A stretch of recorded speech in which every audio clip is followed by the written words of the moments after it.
کی کشش ہمارا موضوع ہے، عورت کی کشش۔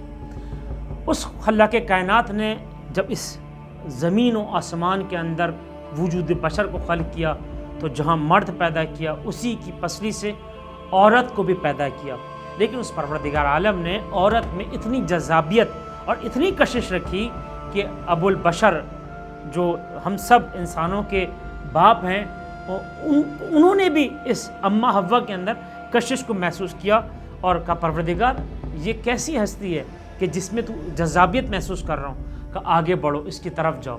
یعنی مرد کو حکم ہوا کہ عورت کے پاس جاؤ، اس کے اندر کشش ہے۔ اللہ تعالیٰ نے عورت کو ڈیزائن ایسا کیا ہے کہ اس کے اندر جذابیت ہے، گریس فل شخصیت ہے اور اس کے اندر کشش ہے۔ یعنی مردوں میں وہ کشش نہیں ہے جو عورت کے باڈی میں، عورت کے وجود میں اس پروردگار عالم نے جذابیت اور کشش کو رکھا ہے۔ دنیا کی بڑی بڑی ایڈورٹائزمنٹ کمپنیاں جو بڑے بڑے ایڈورٹائزمنٹ بناتے ہیں اس کے اندر وہ زیادہ تر عورتوں کو لیتے ہیں۔ بڑی بڑی ملٹی نیشنل کمپنیاں، بڑی بڑی ہاسپٹلز دیکھ لیں، ریسیپشن پر بیٹھی ہوئی ایک خاتون ہوں گی، اس لیے کہ اس عورت کو کیوں بٹھایا بھائی؟ آپ اس ہر کمپنی میں، ہر ایڈ میں عورت کیوں شامل ہے؟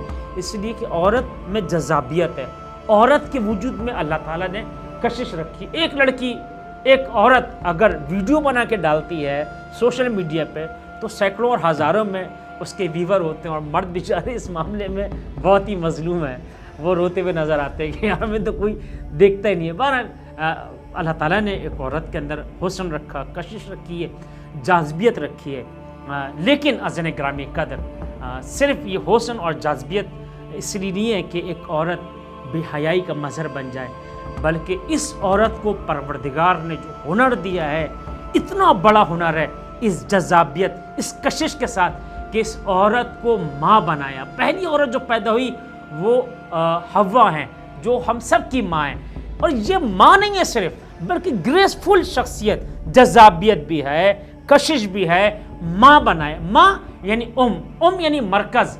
اگر ماں نہ ہوتی تو ہم نہ ہوتے، اگر ماں نہ ہوتی تو مردوں کا وجود اس کائنات میں نہیں ہوتا۔ باپ، بھائی، بیٹے، چچا، ماموں، بھانجے، بھتیجے، نانا، دادا، یہ تمام مرد جتنے بھی رشتے ہیں یہ وجود زن سے ہیں، یہ عورت کے وجود کی وجہ سے ہیں۔ یہ عورت کی وجود کی کشش ہے کہ جس کی وجہ سے رشتے چل رہے ہیں اور مسلسل چل رہے ہیں اور قیامت تک چلتے رہیں گے۔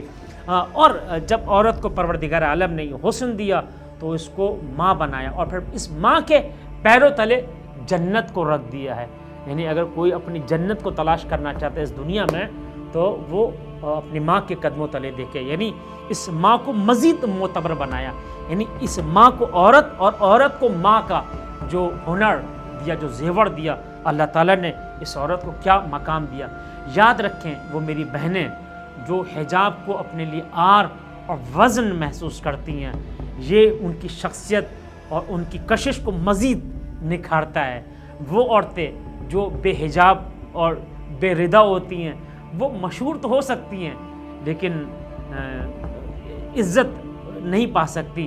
قرآن کا مزاج ہے کہ قرآن گفتگو کرو، حورم فی المقصورات فبأی آلاء ربکما تکذبان۔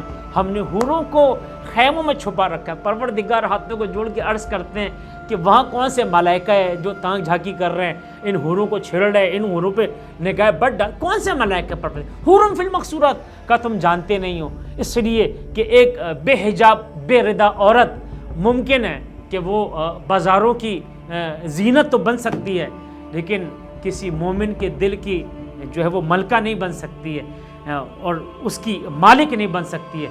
لہٰذا یہ فطرت مومن میں ہے، باغیرت مردوں کی فطرت میں جو غیرت مند ہے کہ اس کی عورت، اس کی بہن، اس کی بیٹی باحجاب نظر ہے۔ کسی بزرگ نے کیا خوبصورت کہا کہ جب کسی عورت کی بے پردگی کو دیکھ لو تو سمجھ جاؤ کہ اس کے پیچھے کوئی بغیرت مرد ہے، یعنی جس کو غیرت نہیں آتی کہ اس کی ماں، بہن، بیٹی یا بیوی بے حجاب جا رہی ہے۔ اس لیے کہ اگر عورت باحیا ہوتی ہے تو پھر اس کے بچے باحیا ہوتے ہیں، اس کی بیٹی باحیا ہوتی ہے، اور جب یہ بیٹی بیٹا جب یہ باحیا اور جب با کردار جب ہوتے ہیں تو اس سے معاشرہ بلڈ کرتا ہے۔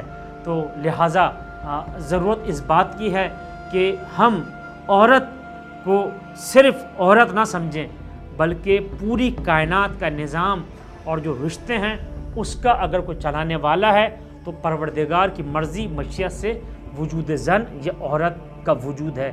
لہٰذا مردوں پر بھی لازم ہے کہ ان عورتوں کی عزت کریں. اور حتیٰ رسول کریم کی ایک حدیث کا سہارا لے کر میں گفتگو کو تمام کر رہا ہوں کہ رسول اللہ نے فرمایا کہ جو مرد اپنے گھر کی عورت کے ساتھ ہاتھ بٹائے، اب اس کے مثلا گھریلو کام میں، یا وہ نبی ہوتا ہے یا رسول ہوتا ہے یا وہ امام ہوتا ہے یا وہ صدیق کہلاتا ہے یا وہ جو ہے وہ صدیق یا کوئی شہید ہوتا ہے، یعنی یہ مقام، یہ درجہ ہے.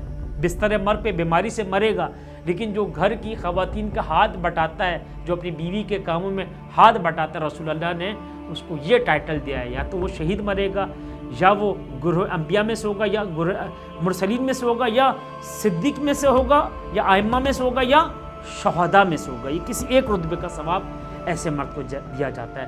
والسلام علیکم ورحمۃ اللہ وبرکاتہ.